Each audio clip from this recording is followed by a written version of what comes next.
Hi everyone, welcome to my presentation for the 2020 Symposium. My name is Jeff Clemens, and I will be presenting on creating a mixed reality community of practice. I hope you're all doing well. It's a good time to be online. So today, the topics that we will work through is the research context, the questions and purpose, the theoretical framework, the methodology and the rationale, and the preliminary findings and analysis. So the context of my research is that the college I'm working with has recently built a virtual reality lab and are looking to introduce more VR into classes. This is because mixed reality is becoming easier to access among educational institutes. There are early adopters that are excited, but others are a little bit more concerned, and there's some legitimate concerns among other educators and even the adopters. And so what my thought is, how can we encourage others to learn more about this and get more engaged into that technology? How do we get students and educators to engage with that technology to better understand what's available?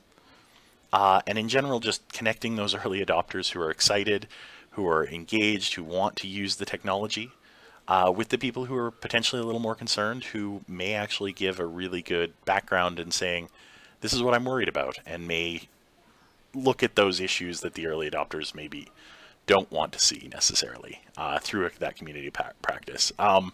Because of the college,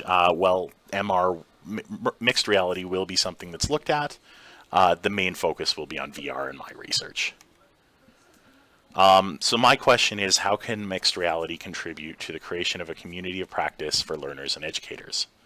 The sub-questions are, in what ways might supports be identified and developed to contribute to a mixed reality community of practice?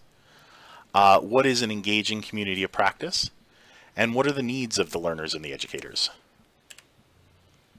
So some of the key terms that I'll use, that I am using, are mixed reality. So mixed reality is the point where the real world and digital world collide. It's also called MR, XR, it's augmented reality, all of those different elements. So the idea is that when we're using mixed reality, it's the real world in a different way. So one of the examples of that is augmented reality. And the idea of that can be something as simple as using Google Maps and holding a camera and looking at an actual real-time map as you're going.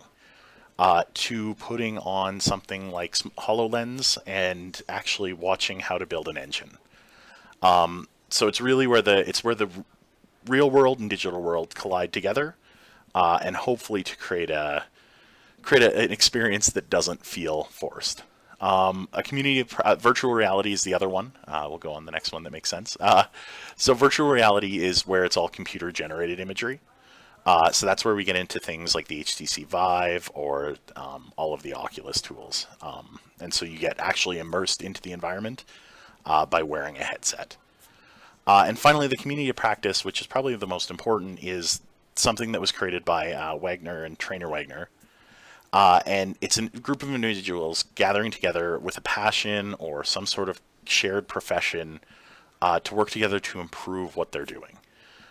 It's been around forever, but in 2015 they gave it a name. So the theoretical framework that I'll be using for this is the social presence theory. So it's the theory based around the ability that a media has to communicate social cues. So this would have been, how do videos portray something? How can we create a presence within a video? Or moving on to, how can we create a presence using an online chat room? Now moving into it to, how do we create a digital presence when we're potentially in something and wearing a headset and not necessarily together, but how do we work together to create social presence and a social location through these new mediums?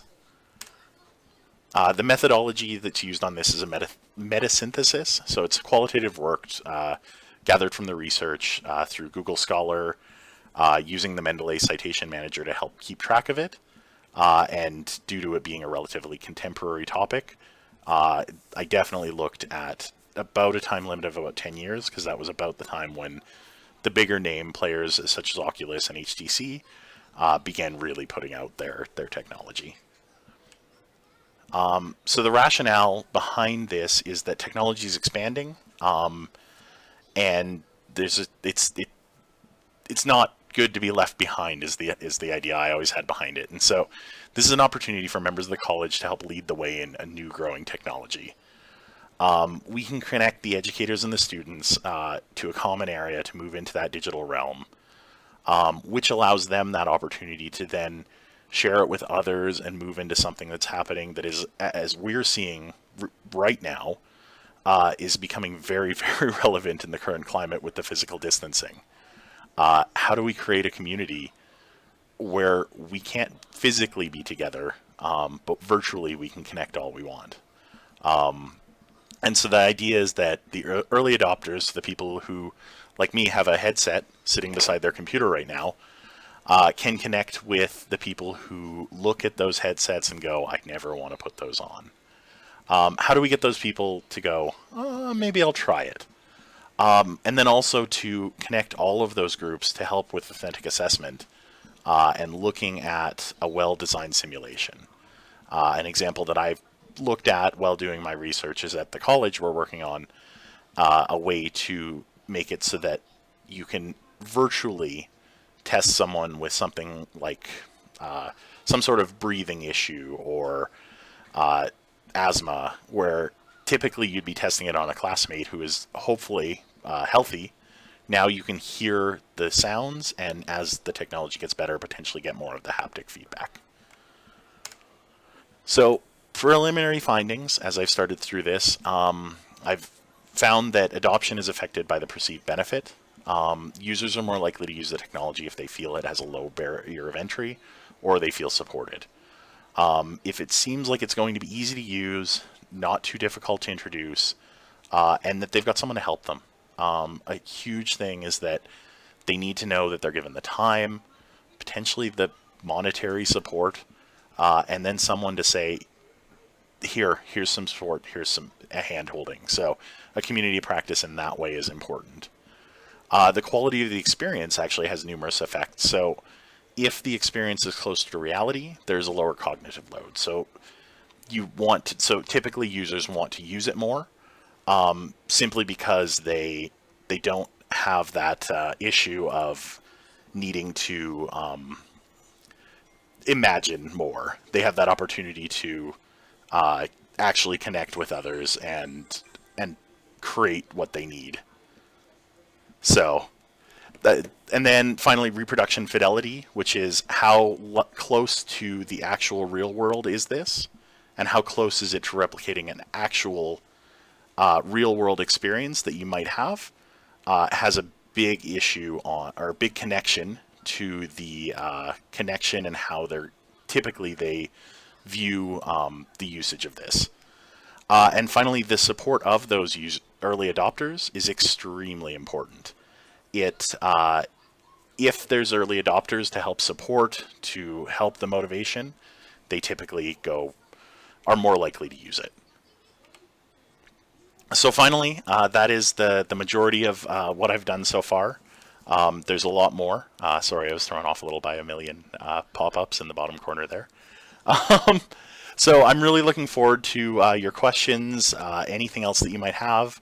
I'll include this slide sheet along with the submission. But thank you for giving your time and watching my presentation. Thanks. Bye.